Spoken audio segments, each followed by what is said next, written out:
नमस्ते एवरीवन, आप सबका बहुत बहुत स्वागत है परीक्षा पथ पर और आशा है कि आप सब बहुत ज्यादा अच्छे होंगे। रशिया और चाइना, बाहर से देखोगे तो ऐसे लगेगा कि जैसे बचपन में कुंभ के मेले में बिछड़े हुए दो भाई या दो दोस्त जवानी में आकर मिले हो और उनके बीच का जो प्यार है वो आपको बाहर से रशिया और चाइना से कंपेयर कर सकते हो। ठीक है, ये दोनों एक दूसरे को इतना अच्छा दोस्त बताते हैं कि ये किसी भी स्थिति तक या किसी भी हद तक जा सकते हैं जब भी एक दूसरे को इसकी जरूरत पड़ेगी। अब वो हद चाइना की क्या है? जासूसी करने की। चाइना ने, आपने अभी हाल ही में अमेरिका की जो न्यूज़ सुनी होगी कि वहां पर एक साइंटिस्ट थी, ठीक है, वहां पर वो एग्रो जो आतंकवाद है उसको फैला रही थी। उसके बाद बहुत सारे चाइनीज स्टूडेंट्स जो है उनको वापस भेजा जा रहा है, जो वहां पर कहा जा रहा है कि जासूसी करने के लिए गए हैं। तो चाइना की टैक्टिक्स है।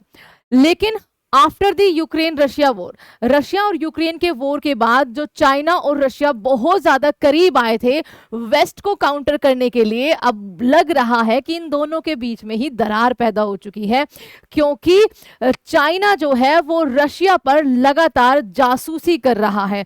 तब से लेकर अब तक ही, जब तक इनके रिश्ते आपके लगातार बहुत ज्यादा गहन होते गए हैं। जब से रशिया यूक्रेन वॉर हुआ है तो वेस्ट की मोस्टली सारी कंपनियों ने रशिया का साथ छोड़ दिया, वो रशिया से बाहर आ गई और उन कंपनियों की जगह जो है वो चाइनीज मेड कंपनियों ने ले ली। ठीक है, और रशिया को एक तरह से डिपेंडेंट बना दिया चाइनीज सामानों पर, चाइनीज कंपनियों पर। इन्हीं के तहत ये लूप होल, और ये लूप होल चाइना खोजना बहुत अच्छे से जानता है, दुनिया भर के देशों को कैसे डिपेंडेंट बनाना है और फिर उनसे अपना काम निकालना है। लेकिन यहाँ पर बात रशिया की हो रही है, इसका प्रेसिडेंट खुद एक जासूस रह चुका है ना, तो उससे जासूसी आप कैसे कर सकते हो? एक दस्तावेज बाहर आया है जो न्यूयॉर्क टाइम के हाथ लगे है, वो खजाने जैसी बात हो जाएगी, उसको पढ़ेंगे। वी चैट के बारे में क्या कहा गया है वो पढ़ेंगे। और यहाँ से ये कहावत भी सही होती है कि चाहे तुम सांप को मखमल के गद्दे पर लेटा लो, उसको जितना दूध पिलाओ वो डसेगा तुम्हें भी। तुम सोच रहे हो कि तुम उसको किसी और के लिए तैयार कर रहे हो, नहीं, वो टाइम आने पर तुम्हें भी डसेगा। और शायद ये रशिया को अब सीख मिल गई होगी। एक दस्तावेज जो एफएसबी रशियन खुफिया कंपनी है, ठीक है, कंपनी नहीं, आपकी एजेंसी, या फिर कहिए जैसे हमारे आपका आईबी हो गई या रो हो गई, रो के जैसे आप इसको काउंट कर सकते हो। उन्होंने एक दस्तावेज लिखा जिसमें उन्होंने चाइना को अपना एक थ्रेट माना है। और दुनिया में आज गिना चुना, पाकिस्तान को छोड़कर मुझे लगता नहीं है कि कोई देश होगा जो चाइना को अपना दोस्त कह सकता है। तो चलिए देखते हैं न्यूज़ क्या है, क्या वी चैट की इन्होंने जासूसी करी है, चाइना कहाँ पर जासूसी कर रहा है, इन सब के बारे में हम देखेंगे। ठीक है, पुतिन और जिनपिंग की दोस्ती में दरार, चीनी सुपर ऐप की जासूसी क्यों कर रहे हैं रूसी जासूस। चाइना के कई सारे ऐप हैं जो आज के टाइम पर रशिया के अंदर जो है उनको मान्यता मिली हुई है, उनको लाइसेंस मिला हुआ है रशिया की सरकार की तरफ से। उनकी जासूसी चल रही है क्योंकि उसमें कहा जा रहा है कि चाइना इन ऐप्स के थ्रू रशिया में जासूसी कर रहा है। अब देखिए, सबसे पहले तो न्यूज का हम पर्सपेक्टिव जान लेते हैं। रशिया की खुफिया एजेंसी एफएसबी, आपके लिए एक सवाल दे दूं यहाँ से, इसका पुराना नाम बता सकते हो क्या हुआ करता था? कि एक लीक दस्तावेज ने बहुत बड़ा खुलासा किया है। इस दस्तावेज में चाइना को दुश्मन कहा गया है और सामने से देखिए तो ये आपका इस तरीके का बिहेव करते हैं कि इनसे अच्छा दोस्ताना शायद ही पृथ्वी पर इससे पहले कभी हुआ हो।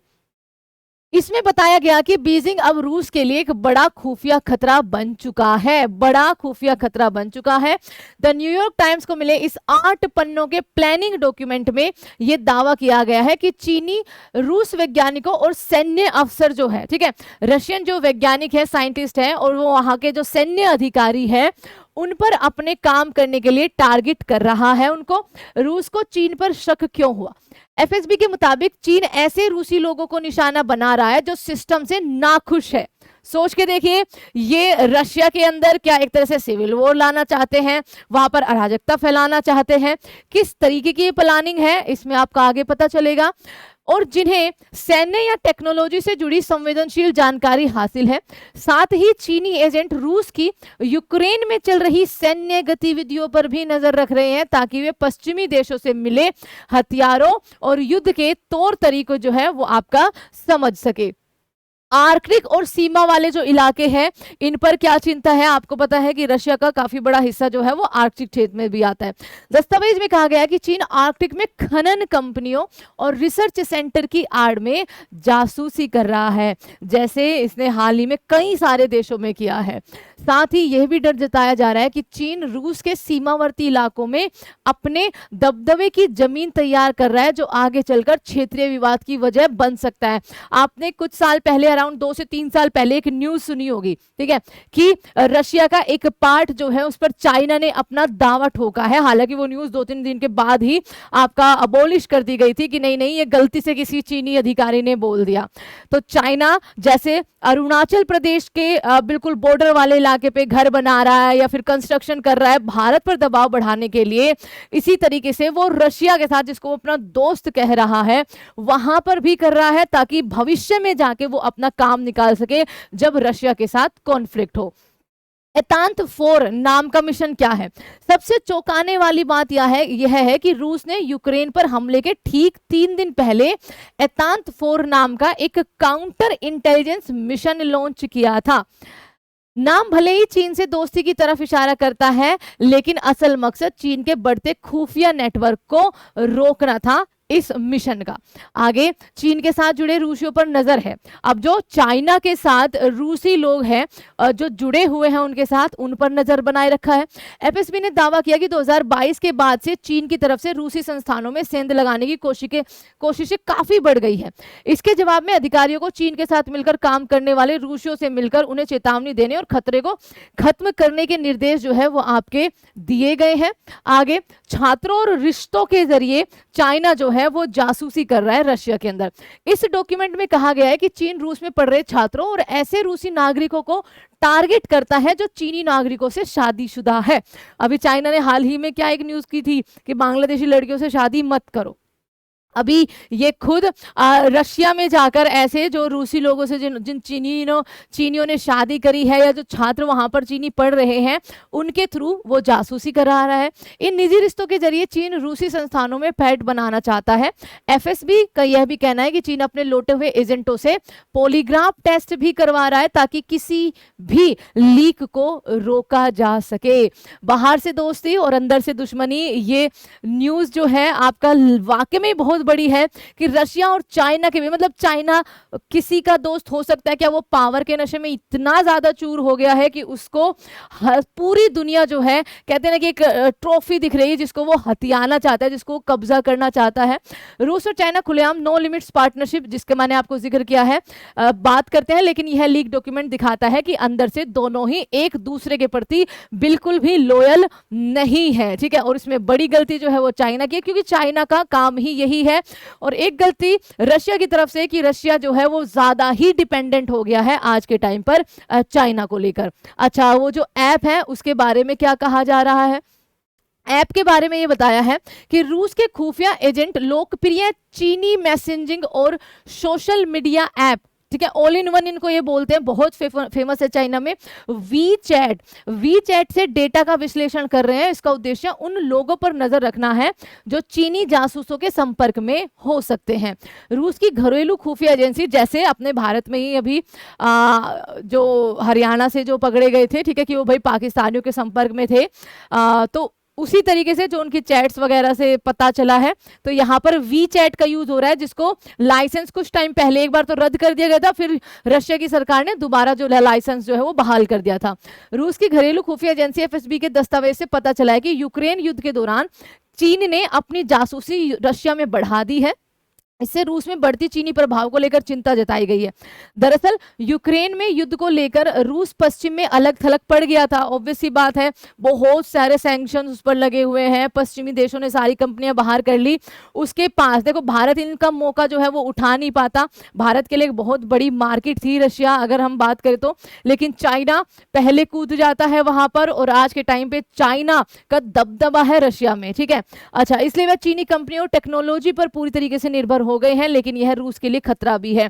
आप सबको बताया कि चाइनीज मेड जितने भी आपके इलेक्ट्रॉनिक्स के सामान होते हैं, बताया जाता है कि कहीं ना कहीं, जैसे लैपटॉप्स वगैरह एक बार बोला था कि खरीदिए मत, ठीक है। उनकी जो चिप्स वगैरह लगी होती है वो जासूसी के लिए आपका यहाँ पर भेजते हैं। उसके अलावा चीनी ऐप के मैसेज पढ़ रहे हैं रूसी जासूस। न्यूयॉर्क टाइम्स ने बताया कि रूसी खुफिया एजेंसी जिन चीनी डेटा का विश्लेषण कर रही है उसमें वी चैट की जानकारी भी शामिल है। वी चैट को चाइना का सुपर ऐप कहा जाता है, सोशल मीडिया तक इसका यूज करा जाता है। दस्तावेज के अनुसार रूस के स्कोपिक नाम के एक टूल तैयार किया गया है जिसमें सारे डाटा विश्लेषण के लिए भेजा जाता है। इसमें अकाउंट्स, लॉगिन, कॉन्टैक्ट लिस्ट से लेकर मैसेज तक सारे के सारे शामिल है। सबकी जांच पड़ताल करी जाएगी। दस्तावेज में कहा गया कि इस उपकरण का इस्तेमाल चीनी मैसेंजर वीचैट के जरिए पीआरसी यानी कि public republic of China, people's republic of China खुफिया सेवाओं के प्रतिनिधि से बात करने वाले लोगों के डाटा टूल की जांच के लिए किया जाता है। इस डेटा को एक अन्य स्वचालित प्रणाली के माध्यम से चलाया जा सकता है जिसे लोटेज के नाम से जाना जाता है। ये एक साथ 1000 से अधिक इलेक्ट्रॉनिक सिग्नल्स की जांच कर सकता है। तो देखो, रशिया के पास टेक्नोलॉजी तो बहुत ज्यादा है। वीचैट प्लेटफॉर्म आप सबको पता ही होगा, ये चीनी टेक दिग्गज टेंसेंट के स्वामित्व वाला वीचैट जो है वो दुनिया के सबसे ज्यादा इस्तेमाल किए जाने वाले प्लेटफॉर्म्स में से एक है। यह ऑल इन वन टूल है जो messaging, mobile payment, social networking, सरकारी सेवाओं एक जगह इन सबको उपलब्ध कराता है। टेंसेंट के अनुसार इस ऐप में दुनिया भर में 1.4 अरब यूजर हैं। इसके यूजर्स की बड़ी मात्रा चाइना में ही है। रूसी एजेंसियां लंबे समय से विदेशी ऐप्स में सेंध लगाने का काम करती रहती है जिसमें सिग्नल्स और व्हाट्सएप ऐप जैसे शामिल हैं। इस साल अप्रैल में पुतिन ने सरकारी और बैंक कर्मचारियों के विदेशी मैसेजिंग ऐप इस्तेमाल पर रोक लगा दी थी। ये चाइना की बात हो रही है कि चाइना देखो, हमारे भारत में बहुत सारे चाइनीज ऐप जो है वो बैन किए गए हैं इसी वजह से, क्योंकि वो कहीं ना कहीं जासूसी कर रहे होते हैं। रूस में वीचैट को मंजूरी मिली हुई है। 2017 में वीचैट पर कुछ समय के लिए प्रतिबंध लगा दिया था, लेकिन टेंसेंट के आवश्यक कानूनों का पालन करने के लिए और इस पर कदम उठाने के लिए दोबारा से उसको बहाल कर दिया गया था। तो ये आपका ध्यान रखना है, वीचैट पर नजर रखे हुए हैं। इसके थ्रू जो लोग चीनी जासूसों से मिले हुए हैं उन पर, और उसके अलावा अदर्स बहुत सारे ऐसे दस्तावेज पाए गए हैं जो कि आपके बता रहे हैं कि चाइना रशिया में क्या कर रहा है, जासूसी कर रहा है, तब से ही जब से वो दोनों करीब आए हैं, ठीक है। यानी कि रशिया और यूक्रेन, तब से जो वॉर है वो शुरू हुआ है। आप सबका इस पूरी न्यूज पर आपका कहना क्या है, आप जरूर बताइएगा कि आज के टाइम पे हर तरीके का रिश्ता, चलो ये तो दो देशों के बीच में है, आज के टाइम पर क्या कोई रिश्ता बचा है जिसमें कोई लॉयल्टी है? इसी सवाल के साथ आपको छोड़कर जा रहे हैं। Thank you so much everyone, जय हिंद, एंड प्लीज सब्सक्राइब परीक्षा पथ। हमारा ऐप भी है परीक्षा पथ ऐप, प्ले स्टोर से आप डाउनलोड कर सकते हैं। वहां पर आपका जीएस फाउंडेशन बैच है जिसमें क्लासेस डेली लाइव होती है। तो टेक केयर एवरीवन, जय हिंद, जय भारत।